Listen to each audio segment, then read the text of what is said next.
आज Doubtnut app download करें। Doubtnut पर अपने सभी गणित, रसायन विज्ञान, भौतिक विज्ञान और जीव विज्ञान के डाउट्स का करो सफाया। बस प्रश्न की फोटो खींचो, एक ही प्रश्न को क्रॉप करो और तुरंत वीडियो सोल्यूशन पाओ। अभी डाउनलोड करें। हेलो एवरीवन, हमारा प्रश्न दिया गया है ताप के बढ़ने पर गैस की आणविक गति के वितरण के संबंध में निम्नलिखित में कौन सा कथन सही नहीं है।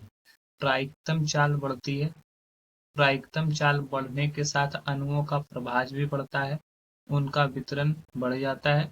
वितरक वक्र में क्षेत्रफल निम्न ताप क्रम पर भी समान रहता है। तो यहाँ पे हम लोग को प्रायिकतम चाल के बारे में बताया गया है। अगर प्रायिकतम चाल के बारे में देखें तो उसको अल्फा से डिनोट किया जाता है, ठीक है। और अल्फा इक्वल्स टू होता है √2RT/m। यहाँ पे आर क्या है? आर गैस नियतांक है, टी क्या है? टेम्परेचर है, और एम क्या है? परमाणु या अणुभार है।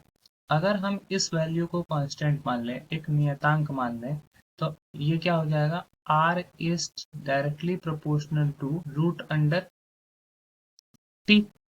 तो कहने का मतलब ये है कि इसका रिलेशन देखो, मतलब कि टेम्परेचर बढ़ने से क्या होगा? ये भी बढ़ेगा, है ना। मतलब कि प्रायिकतम चाल टेम्परेचर बढ़ने से बढ़ेगा। तो यहाँ पे मैक्सवेल का डिस्ट्रीब्यूशन, प्रोबेबिलिटी डिस्ट्रीब्यूशन कर्व को देखा जाएगा तो क्या होगा? सपोज कर लो ये मैक्सवेल का डिस्ट्रीब्यूशन है, ये वेलोसिटी को कर रहा है, मतलब कि वेग को, और ये प्रोबेबिलिटी को, मतलब कि प्रायिकता को। तो क्या होगा? सपोज कर लो कि पहले का जो टेम्परेचर है ये T1 पर एक ऐसा कर्व है, ठीक है। और ये इसका क्या है? प्रायिकतम चाल है। प्रायिकतम वेग जो है ये मोस्ट प्रोबेबल वेलोसिटी जो है, प्रायिकतम वेग, वो इस तरह से है। लेकिन अगर T2 पे क्या हुआ?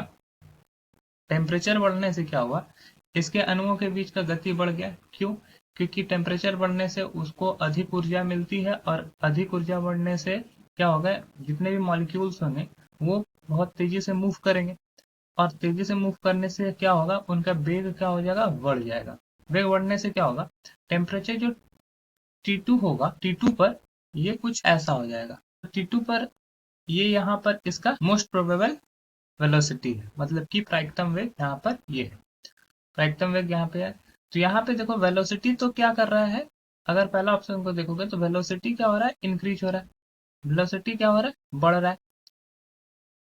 लेकिन अगर देखोगे अणुओं का जो प्रभास था, अणुओं की जो संख्या थी वो उतनी की उतनी है। अणुओं की संख्या नहीं बढ़ रही है, ना ही उसका कोई भी फ्रैक्शन बढ़ रहा है, तो प्रभास तो नहीं बढ़ रहा।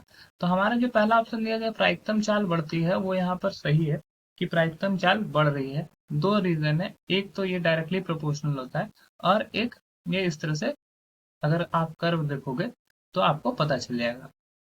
दूसरा है प्रायिकतम चाल बढ़ने से अणुओं का प्रभाज भी बढ़ता है। प्रायिकतम चाल बढ़ने से अणुओं का प्रभाज नहीं बढ़ता है, सिर्फ चाल बढ़ने से क्या हो रहा है? ये सिर्फ इसका वितरण जो हो रहा है वो बढ़ जा रहा है। ये थोड़ा और ज्यादा वितरण हो रहा है इसका, लेकिन क्या हो रहा है?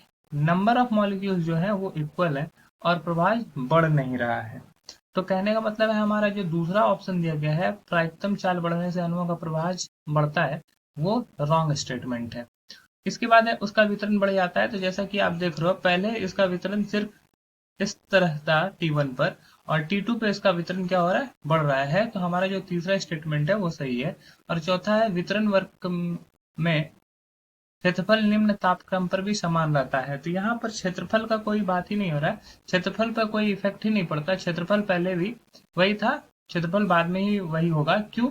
क्योंकि इसमें अणुओं की संख्या तो बराबर है, तो अणुओं की संख्या द्वारा जो छेका गया स्थान है वो भी इक्वल होगा। तो यहाँ का जो वितरण का क्षेत्रफल जो है वो भी सही है। तो हमारे यहाँ पे तीन ऑप्शन सही है, जबकि एक ऑप्शन गलत है। तो यहाँ पे हम लोग को गलत कथन चुनने बोला गया है। अतः हमारा आंसर जो होगा वो प्रायिकतम चाल बढ़ने के साथ अणुओं का प्रभाज भी बढ़ता है होगा। तो option B is the right answer. I hope ये आपको समझ में आया होगा। That's all, thank you. कक्षा 6 से 12वीं से लेकर नीट, IIT, JEE वो एडवांस के लेवल तक 1 करोड़ से ज्यादा छात्रों का भरोसा। आज ही डाउनलोड करें डाउटनेट ऐप या व्हाट्सएप करें अपने सारे डाउट्स 8400 400 400 पर।